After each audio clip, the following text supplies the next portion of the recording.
Bonjour chers élèves de 5e et nous voici de retour sur la classe virtuelle de Madame Masse. Je n'insiste pas sur le programme, vous le connaissez par cœur, je passe directement à la suite. Nous avons repris la dernière fois le dossier d'histoire numéro 2 en commençant la 3e leçon sur l'affirmation de l'État monarchique du 11e au 15e siècle. Et nous reprenons maintenant le TD numéro 1 avec un deuxième exercice intitulé « Un pouvoir royal faible ». Première question présente le doc ci-contre. Petit 2, qui est alors le roi de France? Note maintenant la réponse. Petit 1, il s'agit d'un texte écrit vers 1030 par Adhémar de Chabannes, extrait des Chroniques. Et petit 2, c'est Hugues Capet jusqu'en 996.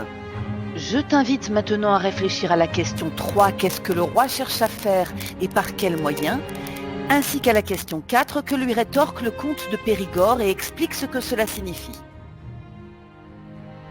Le roi cherche à imposer son autorité aux grands seigneurs. Il menace l'un d'entre eux de lui faire la guerre. Celui-ci lui rétorque « Qui vous a fait roi ?» Cela signifie qu'il tient son pouvoir des grands seigneurs qui l'ont désigné pour être le plus puissant d'entre eux. Petit 5 présente maintenant le document ci-contre. Petit 6 cherche dans ton manuel et recopie la définition du domaine royal. Et petit 7, d'après ce document, pourquoi le pouvoir du roi est-il encore très limité au Xe siècle?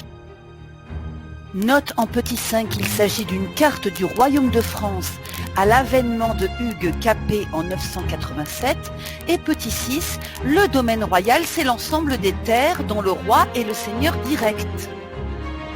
Et pour terminer, note que le domaine royal est très réduit et certains grands seigneurs ont plus de terres que le roi lui-même, exemple le roi d'Angleterre. Retiens maintenant qu'au 9e et 10e siècle, lors des invasions, les populations cherchaient alors la protection des seigneurs puissants, l'autorité royale était fragile. Pour protéger leurs biens et assurer leur pouvoir, les seigneurs s'assurent de la fidélité des guerriers, les vassaux. Le vassal s'engage alors envers son suzerain lors de la cérémonie de l'hommage. Il lui doit fidélité, conseil, aide militaire et financière.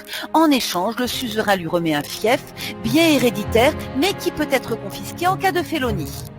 En conclusion, tu dois absolument retenir que cette organisation de liens d'homme à homme s'appelle la féodalité. Elle donne alors naissance à une pyramide féodale, au sommet de laquelle se trouve le roi. Nous en avons fini pour aujourd'hui et je vous dis à très bientôt pour l'étude du TD numéro 2.